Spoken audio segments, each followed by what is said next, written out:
Bapak, Ibu, Saudara yang dikasihi Tuhan, untuk kita jadi pengikut Yesus yang sejati, kita tidak hanya dituntut untuk jadi pengikut Yesus yang sungguh-sungguh melakukan firman Allah.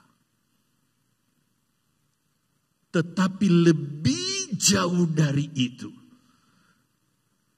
kita juga dituntut untuk bersedia menderita bagi orang lain.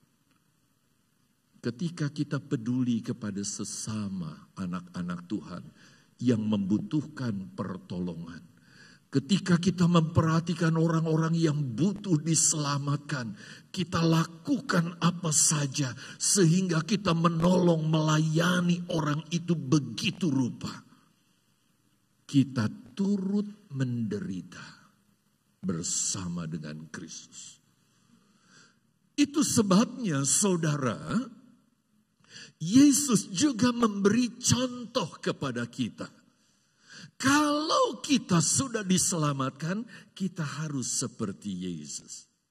Kalau saudara membaca Markus 10 ayat 45, inti dari ayat ini menjelaskan kedatangan Yesus, dia tinggalkan sorga, masuk ke dalam dunia bukan untuk jadi bos yang dilayani.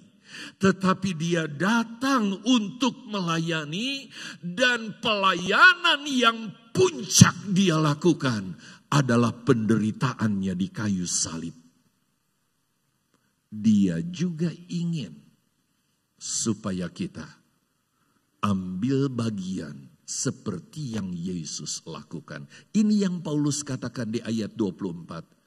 Dia melengkapi, katanya, jemaat dengan apa yang masih kurang di dalam Yesus. Bukan berarti kematian Yesus itu penderitaannya harus ditambahkan karena belum lengkap. Tapi di mana kita ambil bagian dalam penderitaan Kristus. Saya ingin katakan kepada saudara, saudara belum menderita ketika saudara berkorban, dan korban saudara belum merasakan sakit. Saudara belum menderita kalau saudara ada di mimbar ini hanya untuk show.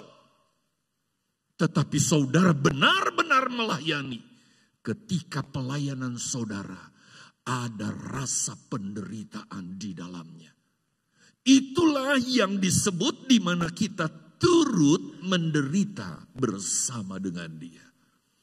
Bapak, Ibu, Saudara yang dikasihi Tuhan, untuk sampai ke tahapan kekristenan seperti ini dituntut kedewasaan kita.